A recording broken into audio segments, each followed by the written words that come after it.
Vamos a ver ahora lo que se conoce como pilas. En inglés se les conoce como stacks.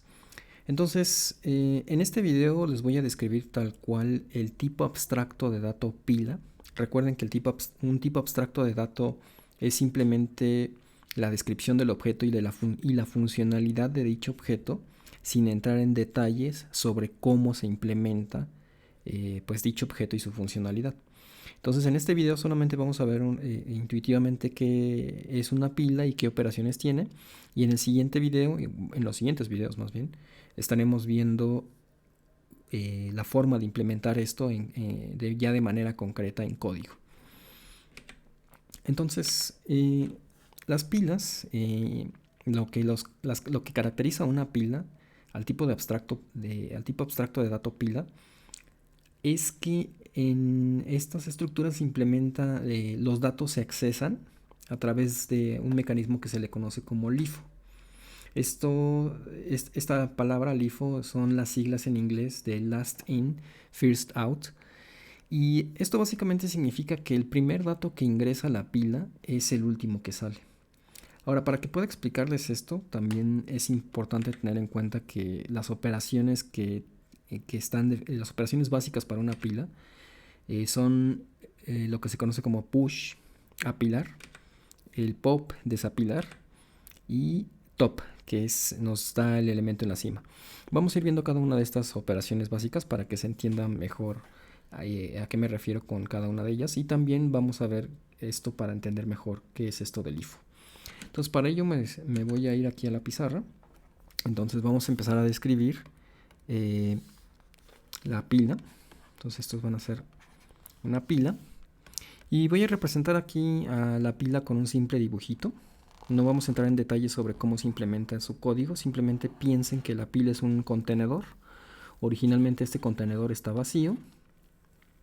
Y pues a medida que ustedes van agregando elementos a este contenedor, a esta pila se va a ir llenando. La primera operación, la operación más básica que hay, aquí de este lado voy a poner las instrucciones, las operaciones básicas. Es una operación que se le conoce como push. Push lo que hace es que agrega elementos a la pila. Ahora, los elementos que pueden ir en una pila en realidad pues puede ser cualquier tipo de dato. Pero para que este ejemplo sea lo más simple posible, vamos a suponer que esta pila solamente almacena números. Entonces, vamos a suponer que queremos agregar a la pila el número 15. Entonces, para ello invocaríamos esta operación, la operación push 15, y entonces lo que haría es que en la pila agregaría hasta el fondo de la pila el número 15. Podríamos invocar de nuevo la operación push, ahora por ejemplo con el número 7, por decir un número, y esto lo que haría es que agregaría otra vez a la pila, pero en la parte superior, el número 7. Y si volvemos a invocar push ahora por ejemplo con un número 100, esto lo que haría es que nuevamente agrega el número a la parte de arriba. Entonces, si se fijan, cada una de estas operaciones lo que hace es que siempre está agregando en la parte superior de la pila ese nuevo dato. Entonces, hay otra operación que es la operación pop.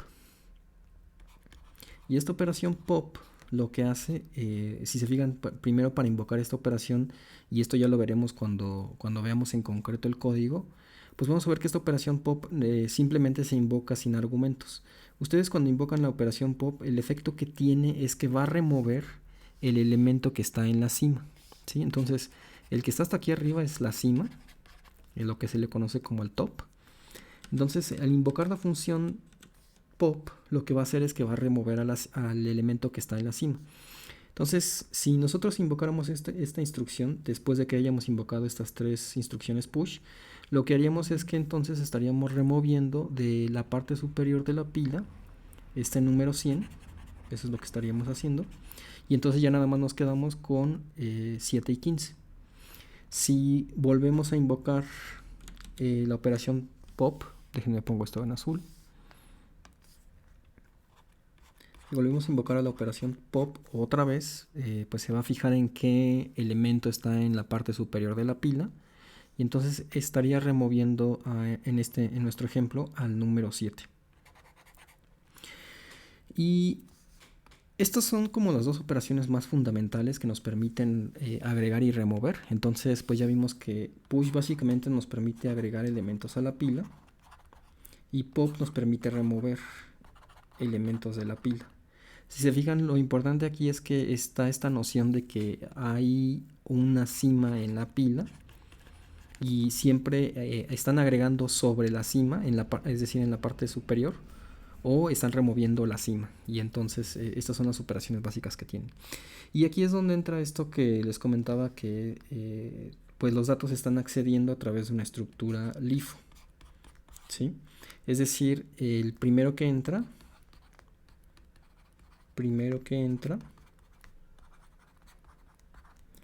es el último en salir.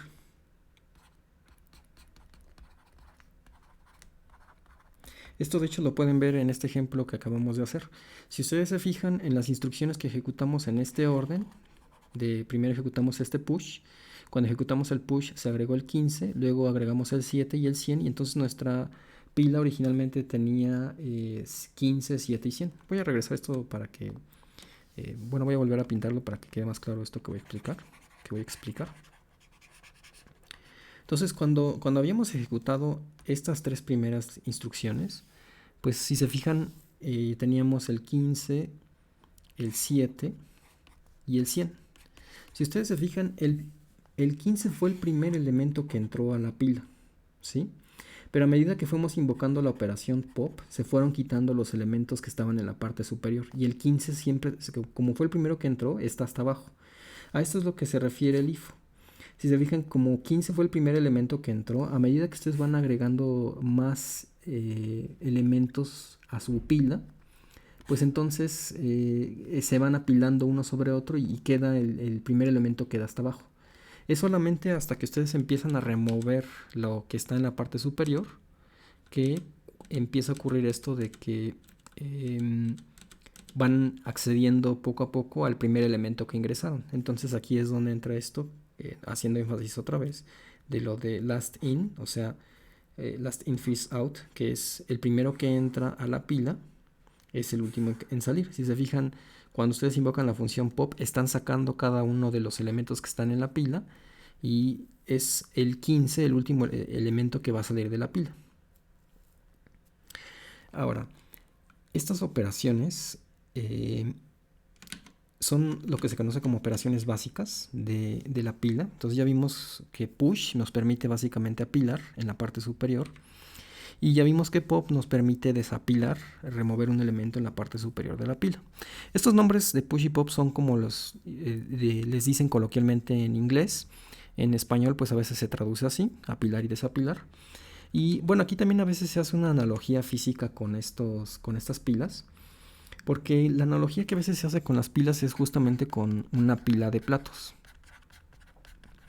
Si se fijan en una pila de platos, pues ustedes empiezan con un plato. Y si luego quieren agregar otro plato, pues lo ponen encima. Esto con mucha imaginación es un plato, disculpen mis dibujos horribles. Y si quieren agregar otro plato, pues también lo vuelven a poner en la parte de arriba. Y así sucesivamente van apilando los platos. Y cuando quieren remover sus platos, lo que hacen es que pues van removiendo de la parte superior, luego remueven el otro y luego remueven el otro. Entonces van removiendo cada vez de la parte superior hasta que llegan hasta el fondo de la pila de platos. Entonces esta es la analogía que a veces se hace con estas estructuras de datos, con este tipo abstracto de datos que es la pila. También hay otra operación importante en las pilas, que es la operación top, la operación cima. Esta operación cima lo que hace es que nos va a regresar el elemento que está en la parte superior. Entonces, si regresamos ahorita aquí a nuestro ejemplo, vamos a borrar esto para que no sea tan confuso lo que vamos a ilustrar ahorita. Entonces, nuevamente tenemos nuestra pila. Y vamos a suponer que esta pila pues tiene actualmente estos valores.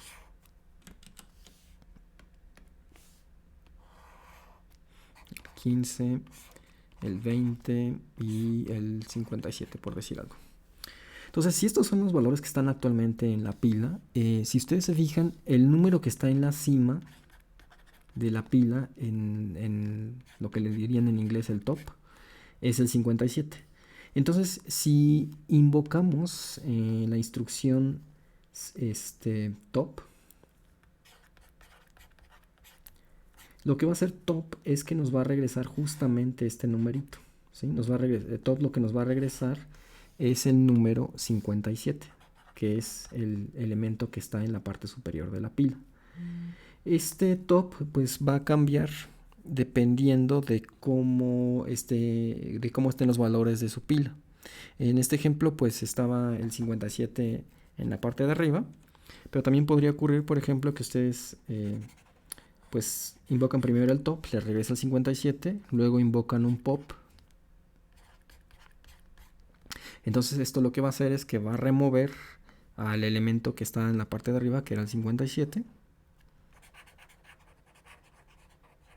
Y entonces se van a quedar ahora con nada más el 20. Entonces el elemento que está en la cima ya no era el 20, ya ahora es el 20.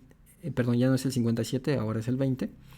Y si ustedes vuelven a invocar top, ahora lo que les va a regresar pues es justamente el número 20.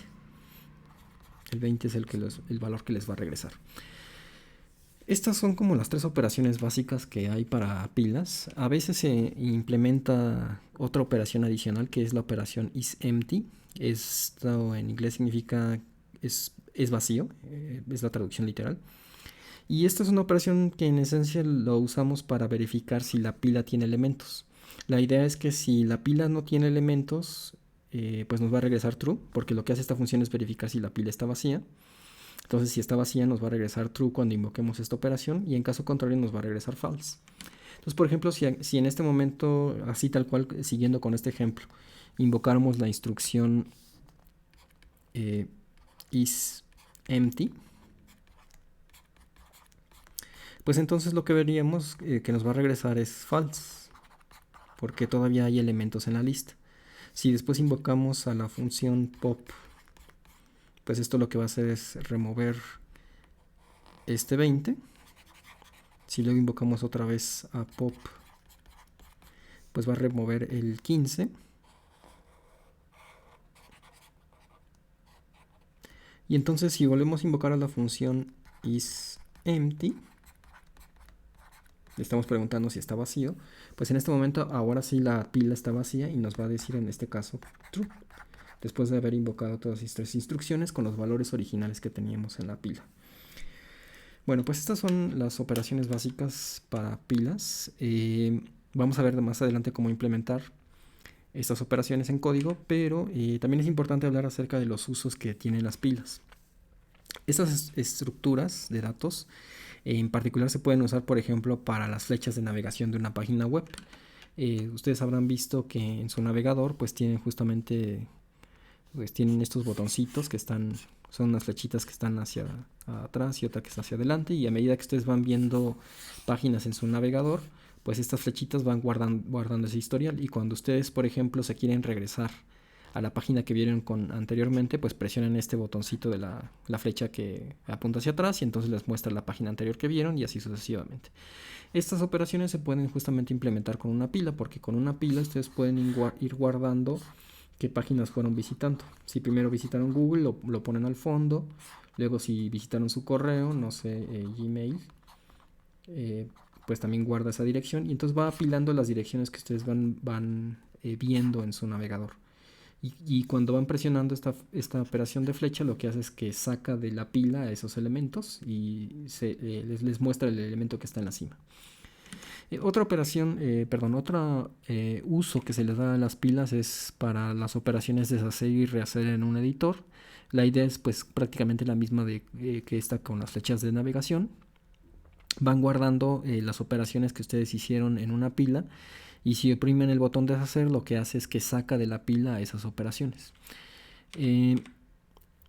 También se pueden utilizar para guardar qué funciones se han invocado en un programa.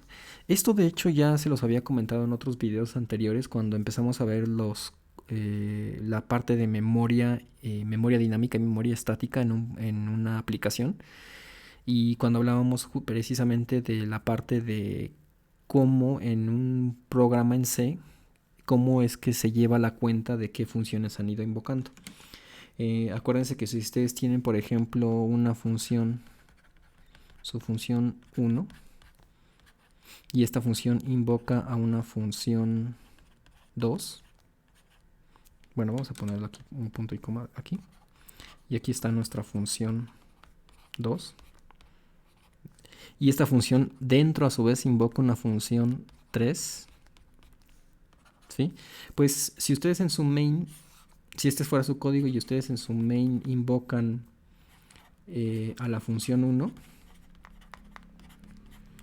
pues esta función cuando la invoquen lo que va a hacer es que va a ejecutar a la función 2 y luego la función 2 va a ejecutar a la función 3. Y esto pues también se puede representar con una pila, porque justamente usando la estructura de pila esto se vería de la siguiente manera. Ustedes en el fondo de la pila agregan la información de que se está ejecutando la función 1, y si hubiera información de variables locales o otros parámetros que le pasaron, se puede guardar esa información aquí. Luego cuando invocaron la función 2 se agrega a la pila, y luego cuando cuando la función 2 invoca la función 3, entonces aquí va a ocurrir que se agrega este elemento a la parte superior de la pila, y entonces cuando su código de la función 2 termine de ejecutarse, cuando termine de ejecutar todo este código, lo que va a ocurrir es que en su aplicación se va a borrar de la memoria de la pila la información de la función 3, y cuando termine de ejecutarse el código de la función 1 se va a borrar la información de esta función 2 de la pila de ejecución, y cuando su código main termine de ejecutarse pues cuando termine de ejecutar, perdón, la función 1, pues va a terminar borrando esta información que tenía sobre la función 1. De hecho, siendo muy estrictos, también se va apilando la información de la función main. Yo no lo puse ahorita, pero la idea básicamente es que cada que ustedes van invocando funciones, se van almacenando en una pila qué funciones han invocado y qué información le pasaron. Esto también se usa dentro de lo que se conoce como recursividad, aunque ese es un tópico más avanzado, pero la idea intuitiva es justamente usar una pila para ir llevando la cuenta de qué funciones están invocando al momento de ejecutar su programa. Entonces estas son como algunas de las aplicaciones más comunes. Hay muchas otras aplicaciones un poquito más teóricas y más, pues más en otros contextos. Por ejemplo, a veces también se usan las pilas para algo que se conoce como búsqueda en profundidad. Yo ya no lo puse aquí en las diapositivas, pero pues es otro ejemplo también un tanto técnico. Entonces, pues tienen muchos usos, y pues ahora sí, en el siguiente video vamos a ver cómo implementar una pila.